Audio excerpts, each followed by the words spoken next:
আসসালামু আলাইকুম, কেমন আছেন সবাই? আশা করি ভালো আছেন। আজকের ভিডিওতে দেখাবো একটা কাস্ট ইন সিটু পাইলের রডের হিসাব কিভাবে করতে হয়। এখানে একটা কাস্ট ইন সিটু পাইল নিয়েছি, যেটার টোটাল দৈর্ঘ্য হচ্ছে 50 ফিট এবং এখানে দেখুন 8টা 16 মিলিমিটার ডায়ার মেইন রড ইউজ করা হয়েছে। মেইন রডগুলো এই যে এগুলা, অর্থাৎ খাড়া যে রডগুলো, এই যে এটা, এই খাড়া রডগুলো হচ্ছে মেইন রড এবং এটা হচ্ছে 8টা 16 মিলিমিটার ডায়ার। আর এখানে যে স্পাইরাল ব্যবহার করা হয়েছে, যে বেষ্টনী দিয়ে এই খাড়া রডগুলোকে ধরে রাখা হয়, সেটা হচ্ছে স্পাইরাল। এটা হচ্ছে 8 মিলিমিটার ডায়ার এবং একটা থেকে আরেকটা দূরত্ব হচ্ছে 6 ইঞ্চি। আর এই টোটাল পাইলের ডায়া হচ্ছে 20 ইঞ্চি, অর্থাৎ এখান থেকে এটুকের এই দূরত্ব হচ্ছে 20 ইঞ্চি। প্রথমে আমরা এই মেইন রডের হিসাব করব। কয়টা আছে? 8টা 16 মিলিমিটার। এখান থেকে যে কোনো একটার দৈর্ঘ্য বের করে পরে 8 দিয়ে গুণ দিয়ে দিব। দেখুন, পাইলের পুরো টুকুর দৈর্ঘ্য 50 ফিট হলেও এই খাড়া এই রডের দৈর্ঘ্য কিন্তু 50 ফিট হবে না, কারণ উপরে 3 ফিট ফাঁকা রাখা হয় এবং নিচে 1 ফিট ফাঁকা রাখা হয়। এখন এই উপরের 3 আর নিচের 1, 4 ফিট, টোটাল দৈর্ঘ্য থেকে এই 4 ফিট বিয়োগ করতে হবে।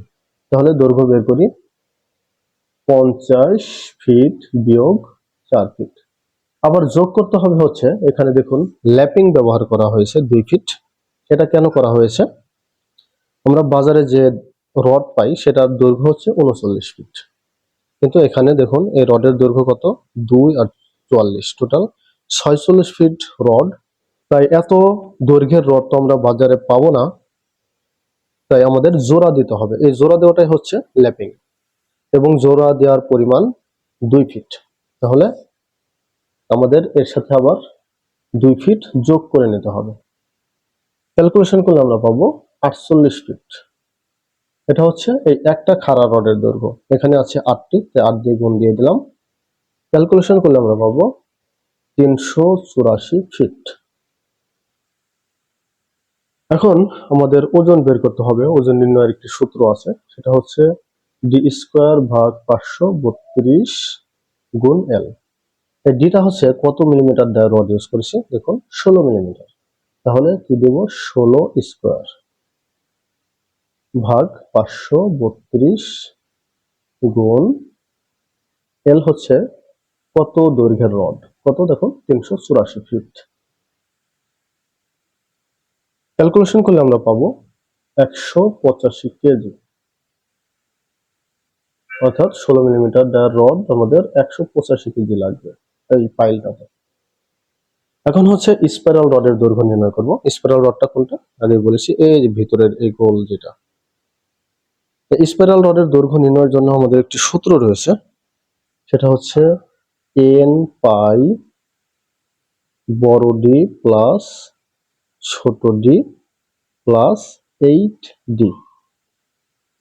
সূত্রটা একটু বড়, তো মুখস্থ করে নেবেন কষ্ট করে। এখানে n হচ্ছে ওই স্পাইরালের সংখ্যা, অর্থাৎ এই টোটাল এই পাইলে কতগুলা স্পাইরাল ব্যবহার করতে হয়েছে সেটা হচ্ছে স্পাইরাল সংখ্যা।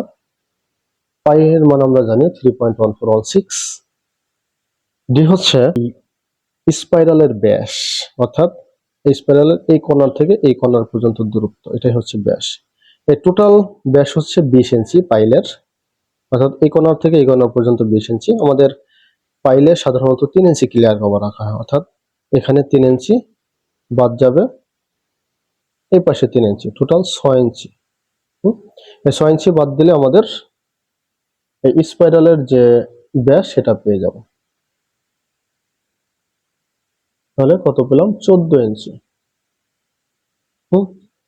আর ছোট ডিটা হচ্ছে আমাদের এই স্পাইরালের জন্য কত মিলিমিটার ডায়ার রড ইউজ করেছে, কত দেখুন 8 মিলিমিটার।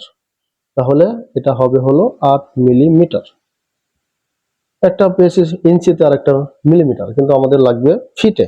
তাহলে একে 12 দিয়ে ভাগ করে ফিটে নিয়ে যাব।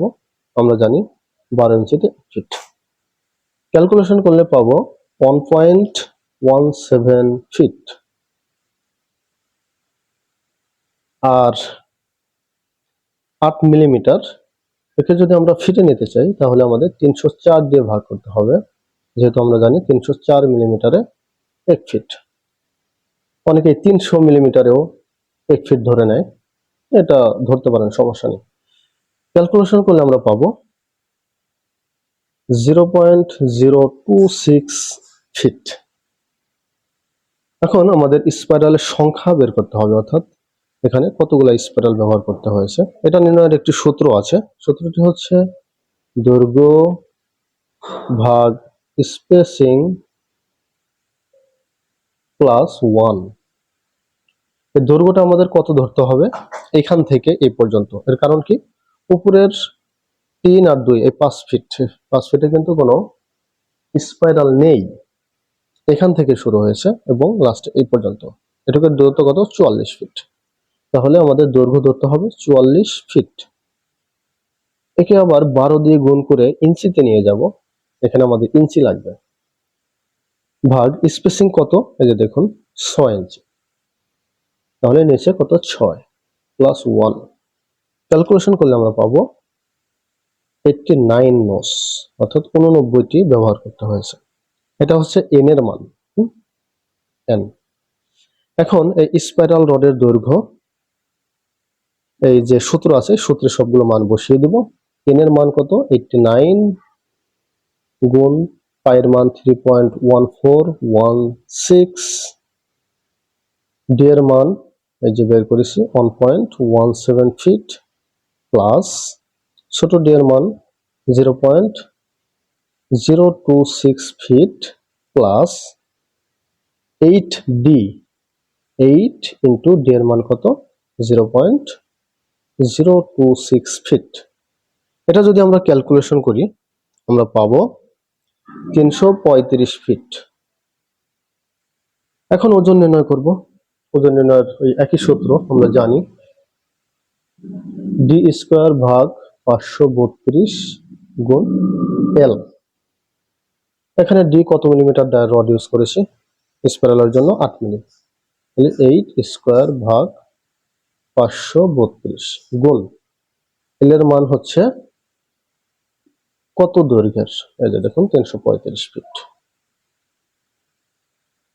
ক্যালকুলেশন করলে আমরা পাবো 40 কেজি, অর্থাৎ 40 কেজি হচ্ছে 8 মিলিমিটার ডায়ার রড। অর্থাৎ এই পুরো পাইলে আমাদের 185 কেজির 16 মিলিমিটার ডায়ার রড এবং 8 মিলিমিটার ডায়ার 40 কেজি রড লাগবে। এই একইভাবে আমরা যে কোনো সাইজের কাস্ট ইন সিটু পাইলের রডের হিসাব করতে পারবো। আশা করি ভিডিওটি আপনাদের ভালো লেগেছে। ভালো লাগলে অবশ্যই লাইক, কমেন্ট এবং শেয়ার করবেন। চ্যানেলটি অবশ্যই সাবস্ক্রাইব করবেন। ভালো থাকবেন, সুস্থ থাকবেন। আসসালামু আলাইকুম।